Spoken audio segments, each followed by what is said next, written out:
Hello and welcome to Strat News Global. I'm Nitin Gokhale and I'm honored today to join President Armen Sarkisian of Armenia speaking to us from his country via Skype.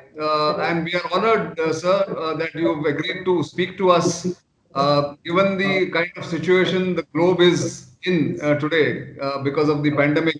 So let me begin straight away by asking you, how do you see the COVID pandemic panning out, and what have you been speaking to different leaders in? Uh, you want me to speak about the pandemic, give some valuation. How do I Yes, see right. it? Fine. Uh, Let me start with something maybe that will sound a bit strange to you. Where we are now, I think is not because of the pandemic. Yeah. Pandemic is not the cause. Mm-hmm. Pandemic is the consequence of the changed world. Okay. For decades and decades, the world was intensively changing. We're Mm-hmm. becoming very, very globalized, not only in the meaning of that we were trading globally, or there was World Trade Organization that was trying to organize the trade between states here and there. No, we have become a really global village in a sense that it's absolutely normal for us, for example, to pick up the phone and speak live with you in New Delhi, and that's become has become a norm. And this Yes. is a world that has changed dramatically. Now we live in huge cities, tens and tens of millions in one place. We all go to the same shopping malls where thousands of people work and tens of thousands of people visit every hour. We are flying huge number of airlines packed in a small area and breathing the same air, exchanging the bacteria and the viruses that we carry with us. So the world has become completely different. Part Right. of our, a big part of our life is virtual. Half of our lives are virtual. So we don't notice, we haven't noticed properly that the world has changed. Years ago, I started thinking about this phenomena and came up as a former physicist with an idea that we're living in a new world which is not classical, the one that we had in the 20th century. This is, and I call this world quantum. First of all, the many things in this new world are behaving not classically. So it ended up with a book which is called The Quantum Behavior of Global Risks, and pandemics is one of these risks. So Right. pandemic is not the cause of what we are. Mm-hmm. Pandemic is the consequence because the world has changed. Because if the pandemic starts somewhere in China, it has to go through Mongolia via Russia to Europe. It jumps quantumly from China to Italy, from Italy to United States or to Spain or anywhere in this world. And Exactly. then it's so difficult to control it because the behavior is quantum. Because even each of us has so many connectivities and connections, so we spread. Basically, we communicate in many ways through our connections, and viruses are one of our connections as well. We shake hands and exchange Yes. with each other bacteria and viruses as well.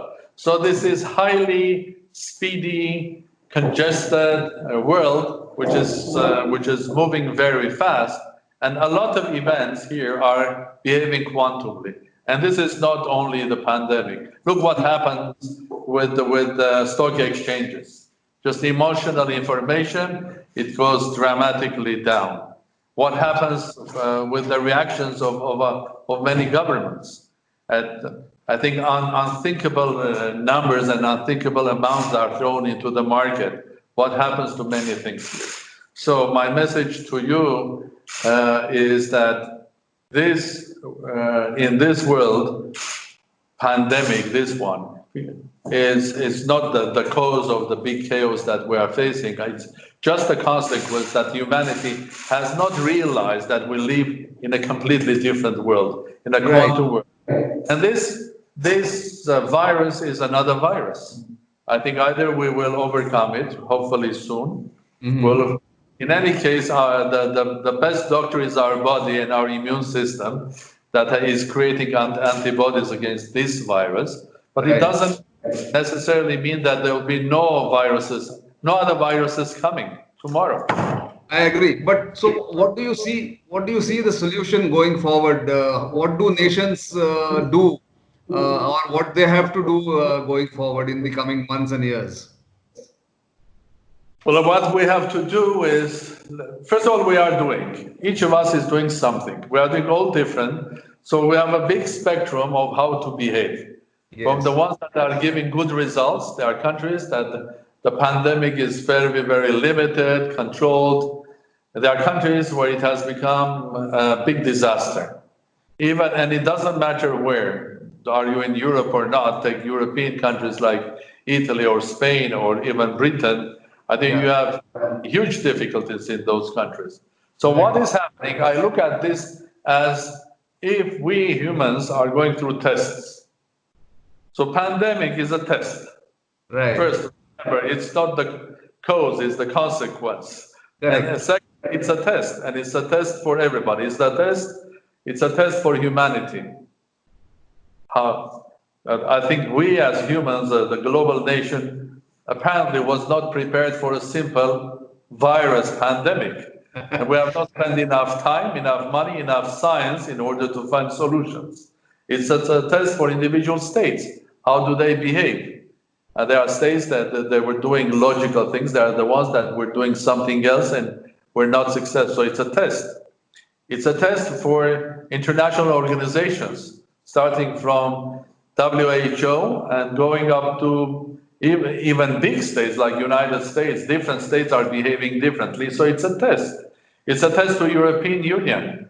I mean, claiming the unity in the European Union is one thing when you have huge spending on international laws, connections, speaking about common this policy, common telephone policy, common energy policy. But is there a common pandemic policy in Europe? Apparently no. And how do the European states react when there is a panic? Some of them basically panic. They close their own borders with the other members of European Union, while the whole idea of European Union to act as an integrated institution. So it's a test for states, it's a test for organizations, it's a test for every NH government, it's a test for inside every NH government to the healthcare and medical services, it's a test to businessmen. Be that you are Boeing or I don't know. Or Toyota, perhaps. Or whoever, Yeah. up to it's a test also to big multinational virtual companies as well. In a lot of cases, the big companies have been affected negatively. Some of them have been affected positively. It's a test also to how good the managers are to manage their businesses from the big up to the small one. It's a test of family relations. It's a test who is your neighbor. It's not only important what sort of medicine you are taking today or not. It's also how nice is your neighbor. Are you both keeping basically the simple rules of behavior, wearing mask or washing your hands? It's a test inside the family, and it's the set of individuals how responsible you are. Maybe you are young, but you are not responsible, and you are getting the infection or the virus, and because you are young, it's not difficult for you, but then you carry it to someone who's elderly or sick, so you're not responsible. So it's a test for the humanity. True. True. But these tests were there. There were tests for humanity for example, environmental issues. For many decades, we were ignoring the calls for it to look more seriously on the environmental. Now, with the test of coronavirus, I can give you an example. When I'm watching my house from the top floor, I'm watching the city is absolutely crystal clear because there are not enough cars, there are not enough factories working, so the air is fresh. So you can even breathe that. I'm not sure about New Delhi. I can tell you, President, in New Delhi, we are experiencing once in a lifetime beautiful weather in the height of summer, which are normally we get 45 degrees temperature in the month of May. Today we are not going more than 35 or 36 degrees, crystal clear skies. So I agree with you fully on that. I think that it's another test in our lives. It's also the test how the financial markets are behaving or the governments. Imagine 5 years ago, if the US government would announce that they are going to invest in the economy $1 trillion or two, I think people will be shocked. And if that $1 trillion was invested, let's say, in biotechnology or healthcare or medical supply or fighting against making our nature or the air not clean, I think that $1 trillion would have made a big change.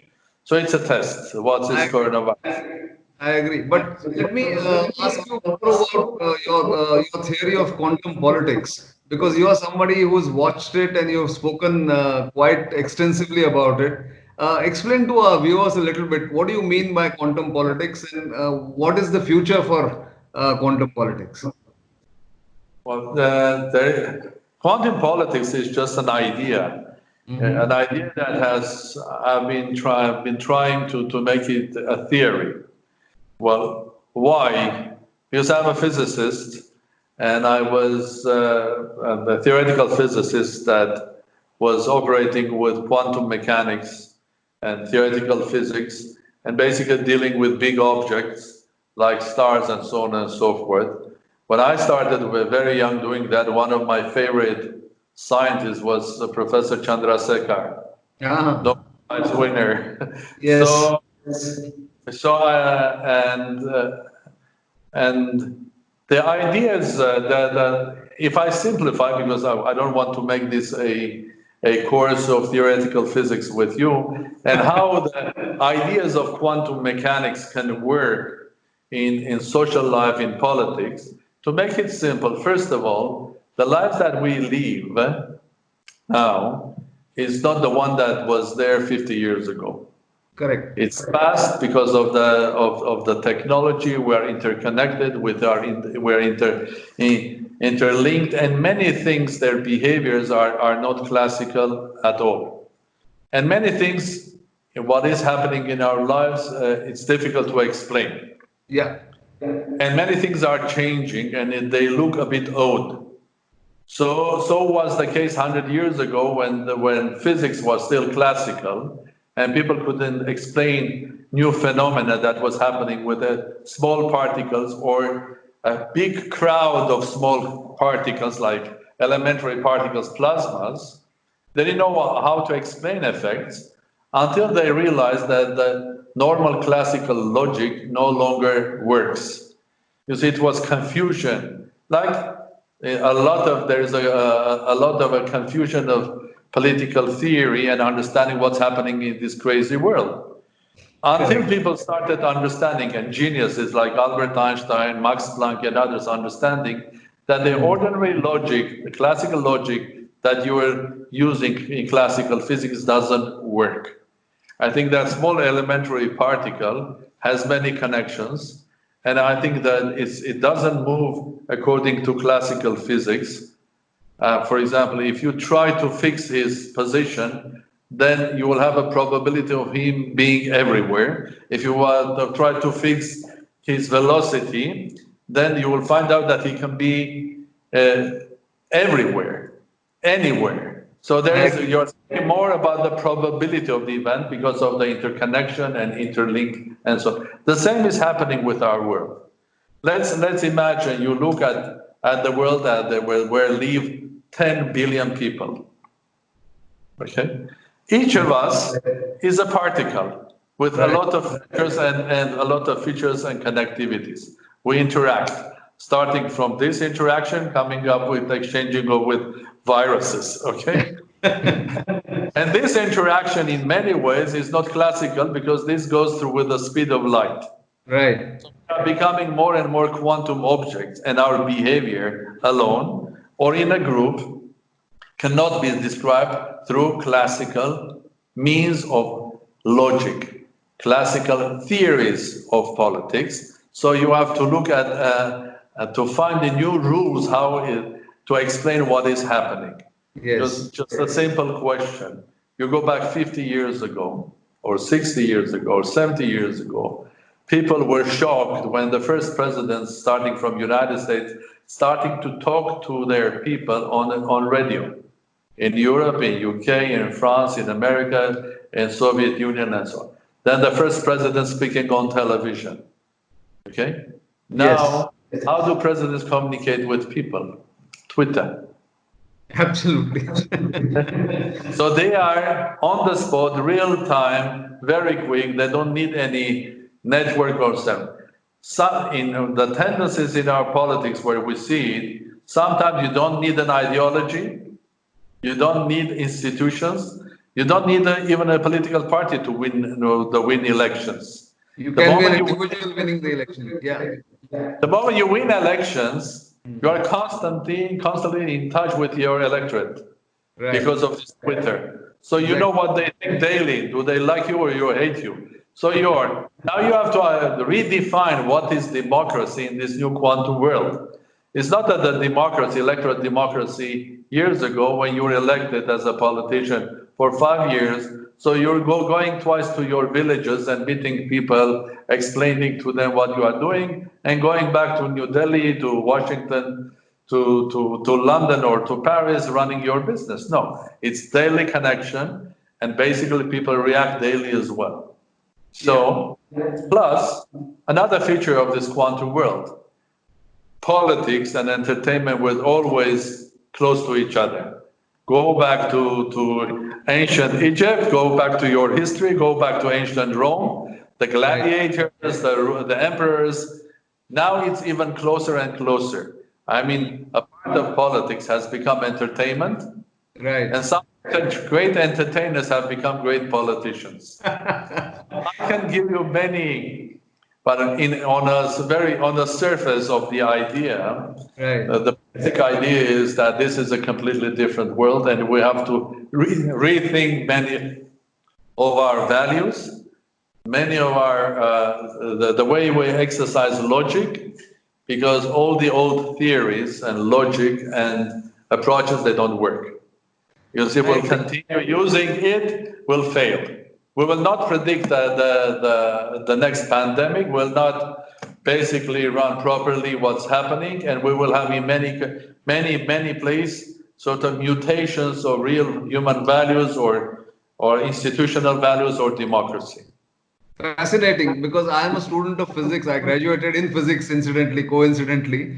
So I found it very fascinating. But let me come to more practical things at the moment. How are you coping in your country with the COVID effect?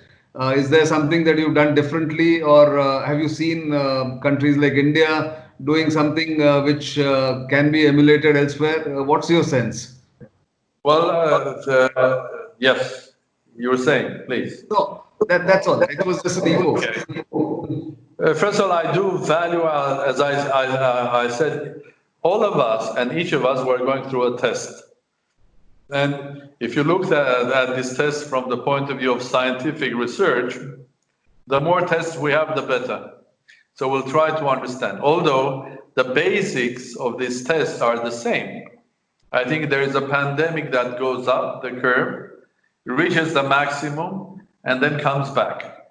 And even I had this pleasure of asking young students to model mathematically a pandemic for me. Mm-hmm. And the best ones will get on the 15th of May, they will get the presidential prize. So it's mathematically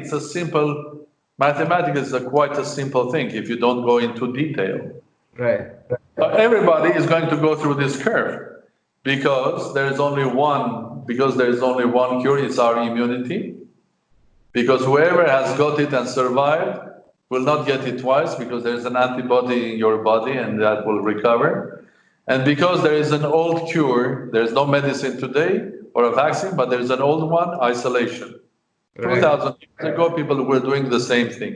The difference is that if you go 100 years back, you were getting pandemic with different fascinating and horrible names about Black Death and others, but you could find one village with a Black Death, the other one properly healthy and so on, because there was no connection between them. Exactly. Basically, what the explanation was, okay, people in this village have been cursed because they did something wrong and so on, but in reality, they got someone that brought the bacteria or the virus. The other ones were lucky they didn't get it because there was no connection. Now the world is interconnected. How you're going to isolate people? Correct. So the solution is again the same. It's how to make this curve going up and then going down wider in time, so you'll not hit the maximum in a short period of time because you don't have enough capacity, neither doctors, medicine, or ventilators to help people to survive this pandemic. Yes. So mathematically, it's the same for everybody, but for a country like India, well, I mean, you are one of the most complicated quantum objects on this planet. Both by your character that is very unique and so individually very free, but also as a huge number of people living together. Exactly. I think your experience, and I know in detail how Indian government is handling this big difficulty. Armenia is a small country. We are around 3.5 million people. Yerevan is more or less the half of the population of Armenia. And we have around more than 3,000, close to 4,000 people infected. And as more or less in the world, we have around 1% of those who are infected are losing their battle. So we are around 40 people that have that are dead, where the government has implemented the classical measures of restrictions, but again, we are all human. I think sitting in a room for a week, 2, 3, for a month or two, emotionally, a lot of people they don't do that, and any sign of making the restrictions a bit less stressful, people start thinking that, okay, it's finished. They jump out. Yeah. So my message to those people that I know in India, I have a lot of friends in India, in many places, both scientists, businessmen, politicians, just ordinary people on the street. Don't get excited. The coronavirus is still going to be with us for a while. Keep the ordinary restrictions with you. If you can wear a mask, wash your hands and face and everything regularly. Try to not sit together. So basically, minimize your connectivity. You can maximize your connectivity virtually. Like this. Because the maximum you can get is an electronic virus. That will distort the picture there. Right. But at least minimum you will not be infected by someone there. So it's a test. Different countries have done differently.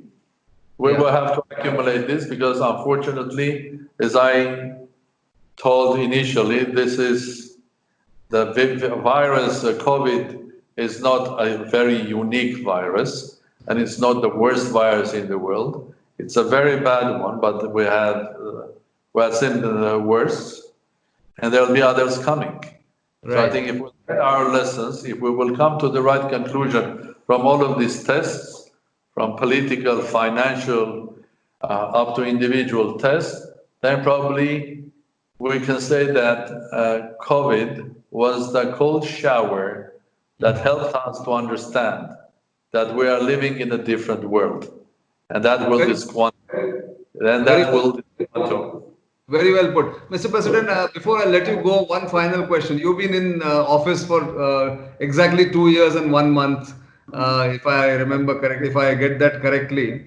as president. Of course, you've had a long, distinguished career as a diplomat, as a scientist. But going back to the last century, the genocide in the last century has not been acknowledged by countries like Turkey. What does one do so that the world actually recognizes it, or at least says that yes, this happened? That continues to be a question that dogs people in countries like India and in Europe, I'm sure. What is the sense that you have on that? What do we do in order? I would say that the problem of not recognizing a huge human tragedy, that the genocide of a nation, and not recognizing that, and we in this case it's the genocide, the fact of the genocide and the consequences are not recognized by Turkey. Correct.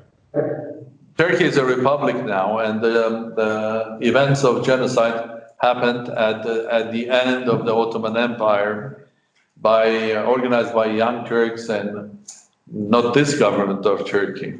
Sure. Let me make 2 or 3 points. Point number one, I will call it the point of strength.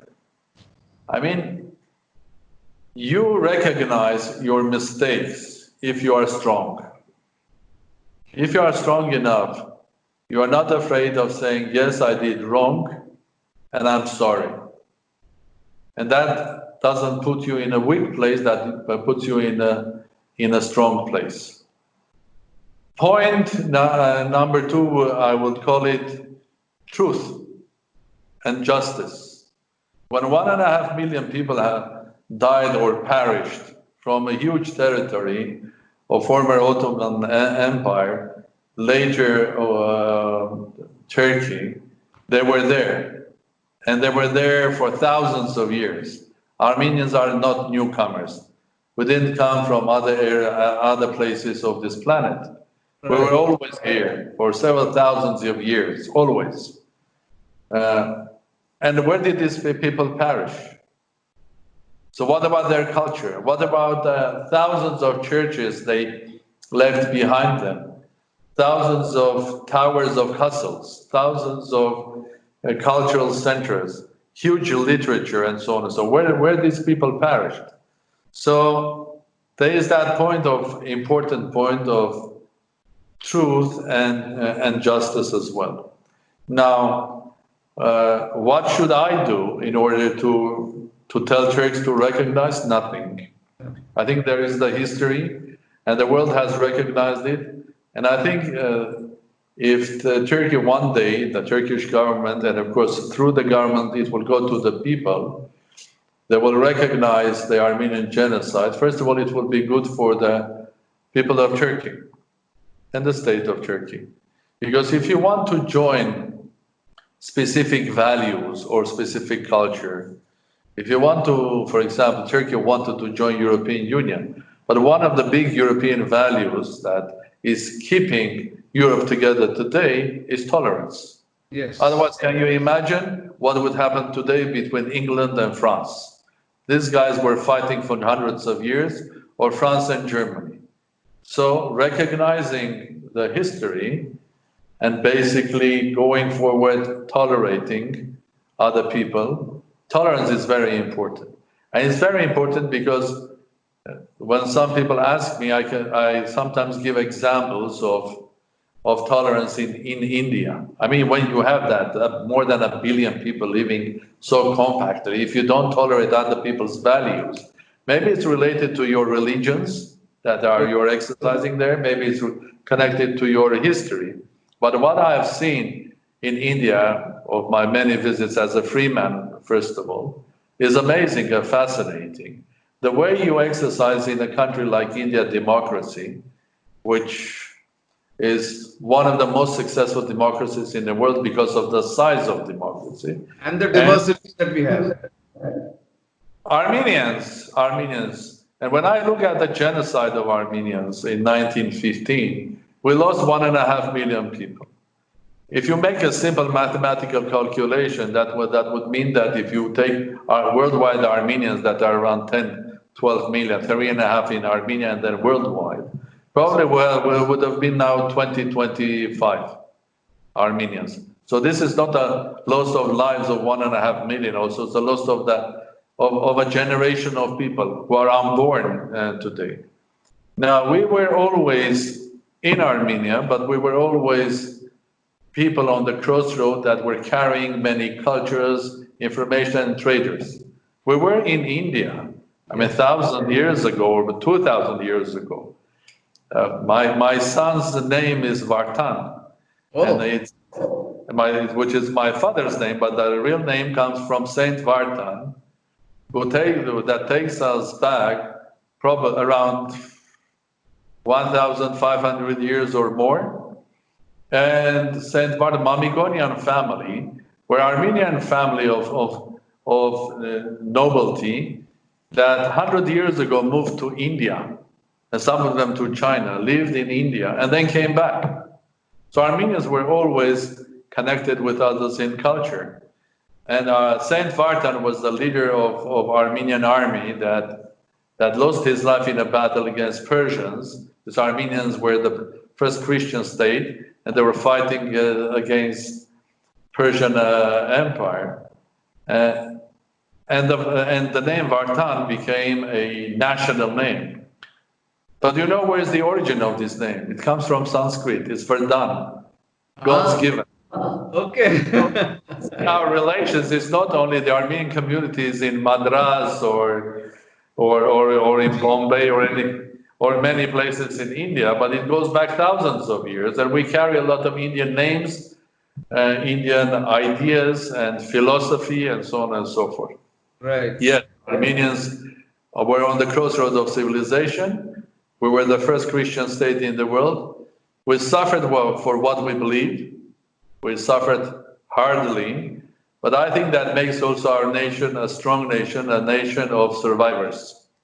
And in 21st century, individual survivor skills are going to be very important in the quantum world. Right. No, very well put, President, and thank you very much for all that you've spoken to us. The insights are fabulous, both on physics and quantum politics, as well as the massacre and the genocide that took place, and the way you have explained that it's up to Turkey now to really recognize it for their own good, if not for the good of the world. But thank you very much for your time, and we will keep coming back to you. And I would like to thank you for this interview. And I would like to take this opportunity to say my best wishes through you to the people of India, to all of my friends in India. And I would like to take this opportunity to thank the Indian government, for the President, especially Prime Minister Modi, because recently we got quite a friendly support from India, a huge number of medicine from India that will help us to fight the coronavirus. And this is a wonderful opportunity to speak about friendship between two big nations, big in history. One is in number, the other one also big in their hearts. So I'm looking forward to visiting India again, and I invite you to come to Armenia. You'll find it fantastic. I'll take that up for sure. But thank you very much once again. And to our viewers, don't forget to like us on our social media handles. And of course, keep sending the feedback. The President has been very kind to speak to us and spare his time. Until the next time, it's goodbye.